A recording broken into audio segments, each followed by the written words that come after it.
الحمد للہ رب العالمین والصلاة والسلام علی رسولہ النبی الکریم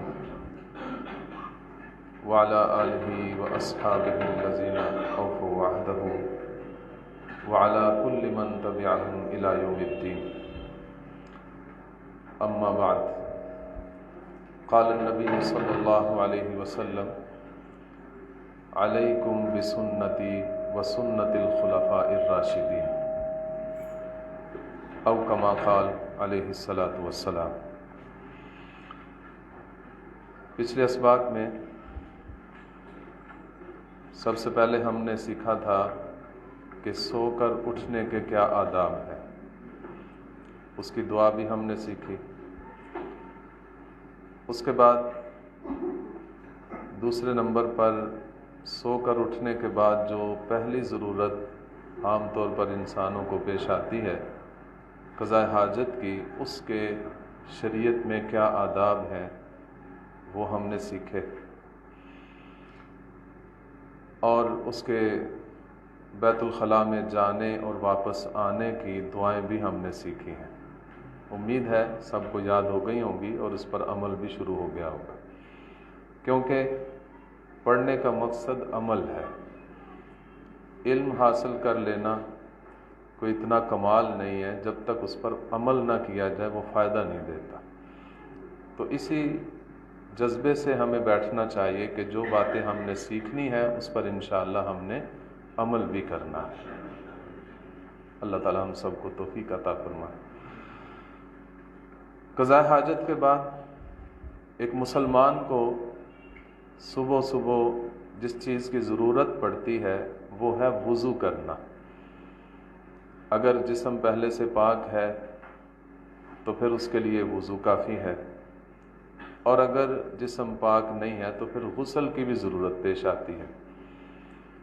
تو عام طور پر چونکہ وضو کی بکثرت ضرورت آتی ہے اس لیے پہلے اسے ذکر کر لیتے ہیں. اس کے بعد پھر غسل، اور پھر اس کے بعد لباس پہننا. اس کے انشاءاللہ ہم آداب سیکھیں گے ترتیب سے. وضو،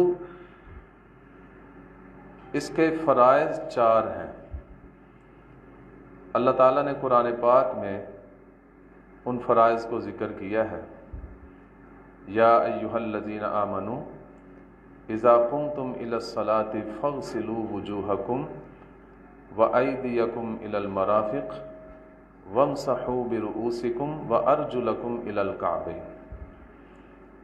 اے ایمان والو، جب تم نماز کے لیے اٹھ کر کھڑے ہونا چاہو تو اس وقت ان باتوں پر عمل کر لو. سب سے پہلا فرض فاغسلوا وجوہکم، اپنے چہروں کو دھو لیا کرو. یہ سب سے پہلا فرض ہے، منہ دھونا، چہرہ دھونا. اس کی حدود پیشانی کے بالوں سے لے کر ٹھوڑی کے نیچے تک، دائیں کان کی لو سے لے کر بائیں کان کی لو تک، اس کو اچھی طرح دھونا یہ فرض ہے. اور ایسے دھونا کہ ایک بال برابر بھی جگہ خشک نہ رہے.